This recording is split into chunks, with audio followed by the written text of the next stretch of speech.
तो आज मैं आपको एक अनोखी रहस्यमय कहानी सुनाऊंगा। अगर आप चैनल पर नए हैं तो अभी सब्सक्राइब कर ले तथा कहानी पूरा देखे। अंत में एक अनोखा रहस्य छुपा है। धन्यवाद। तो सुनिए। एक युग की बात है। कैलाश के पास एक ऋषि रहते थे जिनका नाम था तर्कराज।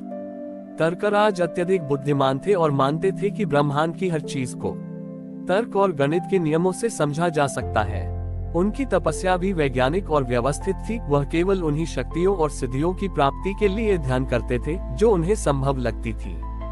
तर्कराज ने शिव की घोर उपासना की, लेकिन उनकी प्रार्थना में हमेशा एक सीमा होती थी। वह शिव से पूछते थे, हे महादेव, मैं आपकी शक्ति के परिणामों को जानना चाहता हूँ। मुझे वह ज्ञान दीजिए जिससे मैं सृष्टि के नियमों को समझकर केवल संभव और तर्कसंगत सिद्धियां प्राप्त कर सकूं। भगवान शिव ने देखा कि तर्कराज का मन ज्ञान से भरा है, किंतु उनका हृदय सीमाओं से बंधा हुआ है। शिव जानते थे कि उनकी सबसे बड़ी शक्ति असंभव को संभव बनाने में है, जिसे तर्कराज स्वीकार नहीं कर पा रहे थे। शिव ने तर्कराज को समझाने के लिए एक लीला रची। उन्होंने एक अत्यंत वृद्ध, कमजोर और लगभग अदृश्य वृक्ष का रूप धारण किया, जो तर्कराज की गुफा के ठीक सामने उगाया।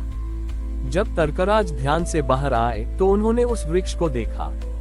वह वृक्ष विचित्र था। उसकी कोई पत्तियां नहीं थीं, उसकी जड़ें हवा में थीं और वह एक पतले तने पर टिका था। तर्कराज ने वृक्ष को देखा और हंसते हुए कहा, यह क्या मूर्खता है। ये वृक्ष प्रकृति के किसी नियम का पालन नहीं करता। यह असंभव है कि यह जीवित रहे। यह एक तार्किक विसंगति है। तर्कराज ने तुरंत अपनी कुदाल उठाए और उस असंभव वृक्ष को उखाड़ने चले। लेकिन जैसे ही उन्होंने कुदाल उठाए, एक आकाशवाणी हुई, हे तर्कराज, इस वृक्ष को मत छूना। ये तुम्हारा अंतिम गुरु है। तर्कराज अचंभित हुए। उन्होंने पूछा, ये कैसे संभव है। ये वृक्ष तो प्रकृति के नियमों के विपरीत है। यह मुझे क्या सिखाएगा। शिव ने आकाशवाणी के माध्यम से कहा, ये वृक्ष तुम्हें असंभव की साधना सिखाएगा। मैंने इस वृक्ष को एक ऐसे बीज से बनाया है जो केवल अटूट व छोटी ही श्वास पर पनपता है। मैं तुम्हें चुनौती देता हूँ, यदि तुम सच्चे साधक हो तो 3 दिन तक केवल इसी वृक्ष के सहारे अपनी तपस्या करो। यदि यह वृक्ष तुम्हारे तर्कों के बावजूद जीवित रहता है तो तुम्हें मेरे योग का सबसे बड़ा रहस्य ज्ञात होगा। तर्कराज अनिच्छा से मान गए। उन्होंने उस कमजोर, नियम विरुद्ध वृक्ष के तने को छुआ और उसके सहारे बैठ गए। पहले दिन तर्कराज का मन विद्रोह करता रहा। वह सोचते रहे, इसकी जड़ें हवा में हैं, इसे पोषण नहीं मिल रहा, ये किसी भी क्षण गिर सकता है, मेरी तपस्या भंग हो जाएगी। उनके सारे तर्क उस वृक्ष की अस्थिरता पर केंद्रित थे। दूसरे दिन तर्कराज को भूख और प्यास लगी। उन्होंने अपनी आंखें बंद कर ली, लेकिन उनका मन बार बार उस वृक्ष की ओर जाता था जिसे वे असंभव मानते थे। तीसरे दिन तर्कराज ने अपनी सारी तपस्या और तर्क शक्ति को त्याग दिया। उन्होंने केवल इतना स्वीकार किया, ये वृक्ष मेरे सारे ज्ञान को चुनौती देता है, फिर भी यह यहाँ खड़ा है। शायद मेरा ज्ञान ही सीमित है। जिस क्षण तर्कराज ने असंभव की संभावना को स्वीकार किया, उसी क्षण वह वृक्ष अचानक अपनी पूरी भव्यता में खिल उठा। उसकी हवा में लटकती जड़ों से सुनहरी रोशनी निकलने लगी और उस पर ऐसे फल लग गए जो संसार में ज्ञात नहीं थे। वृक्ष के तने से भगवान शिव स्वयं प्रकट हुए। शिव ने कहा, तर्कराज, तुमने मेरी सबसे बड़ी शक्ति को स्वीकार किया।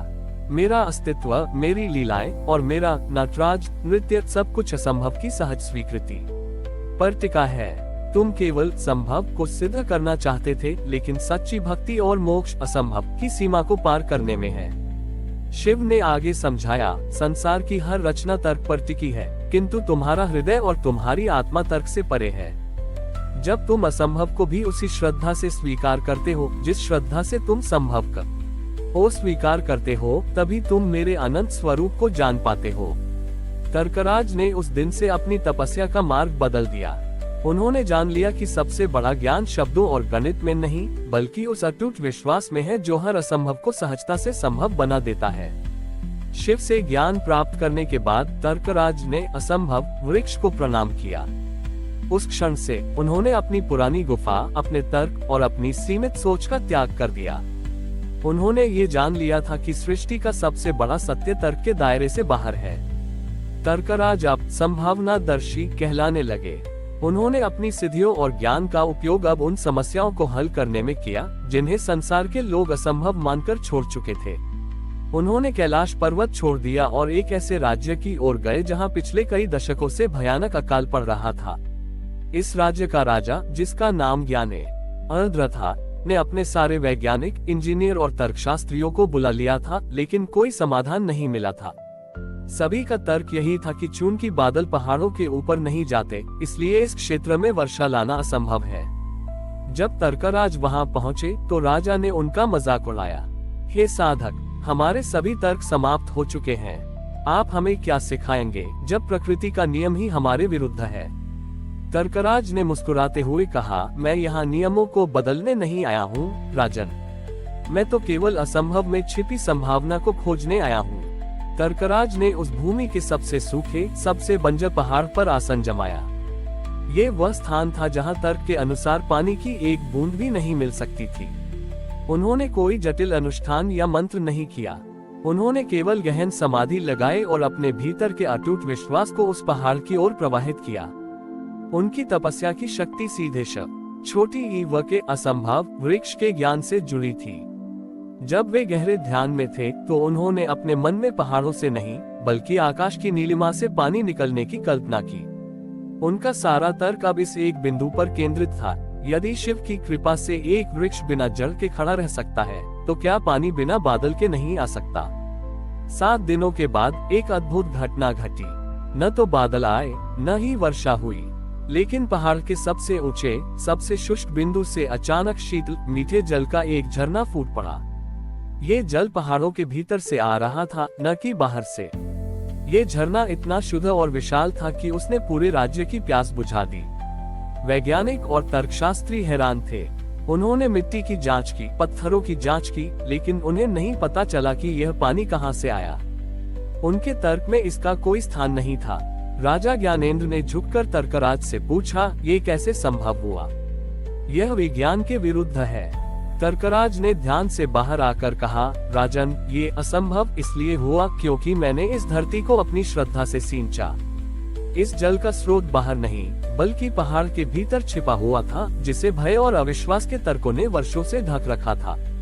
मैंने केवल शिव के असंभव वृक्ष के ज्ञान का उपयोग करके उस छिपे हुए स्रोत को बाहर आने का विश्वास दिलाया।